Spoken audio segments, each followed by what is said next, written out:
Brilliance Audio presents That Secret Crush by Meghan Quinn. Performed by Reese Covington and William Leroy. Muscles screaming, back aching. I haul the lobster cage over the edge of the boat and fall backward on my ass from the weight. Christ! Catching my breath, I wipe the sweat off my brow with the collar of my flannel shirt. I shucked my puffy vest an hour ago, despite the chilly February air. 6 lobster traps, all full of plump brown crustaceans eager to pinch my cock off. I see it in their eyes, in the way they snap at me with their meaty claws. Too bad, fuckers, you're not getting out. Leaning back on my hands, I take in the rising sun as it lights up the sky, bathing it in a beautiful shade of orange. Peace. On the water, floating in my rickety boat, smelling like a corpse, this is the only place where I can find any peace. Away from my invasive family, far from the never-ending gossip in town, and a good distance from the life I fucking despise. Once a top chef, now a poor fisherman who has to work for his parents to make ends meet. Put that on my dating profile. Ladies will be swiping right in the blink of an eye. Lives on a houseboat, smells like crabs, but doesn't have crabs, win. Interfering brothers, and exceptionally nosy older sister. Used to cook, but now eats soup from a can. Willing to split the check with you, but not willing to pay in full. Sorry, but there's only dust in these pockets. Rocket of a cock, great fingers, and will eat you for nourishment. I'm a real fucking catch. Not that I'm looking for love. No, that boat sailed 3 years ago after an unfortunate incident in New Orleans. But on the plus side, at least my dick didn't turn green. Perfectly peach. At least that's what Brig likes to tell women. What a fucking douche canoe. I stare down at my haul, each lobster with a dollar sign hanging over its antenna, a little cha-ching sounding off in my head with every little bulgy-eyed bastard I count.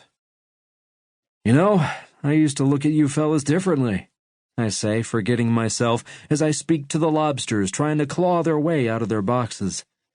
Instead of seeing you as a cash crop, I used to enjoy thinking of all the ways I could break you down and serve you. I stare at one lobster in particular. He's got a bit of feistiness in his eyes. I used to make one hell of a lobster bisque with your aunts and uncles. The people in Port Snow say the Lighthouse restaurant makes the best lobster bisque in town, and yeah, that shit is good. But then again, they've never tried mine. He snaps his claw at me. I get it, fella. It's barbaric of me to talk about your death, but hey, money is money, and even though you look like a kind crustacean, you're still getting the pot. Daddy needs funds, and that's where you come in. I stand from where I've been sitting on the deck, thankful for my yellow slicker pants, or else my ass would be soaking wet. I secure the traps, get behind the wheel, and roar the engine. Time to head home. I have fudge duty today. Fucking shoot me.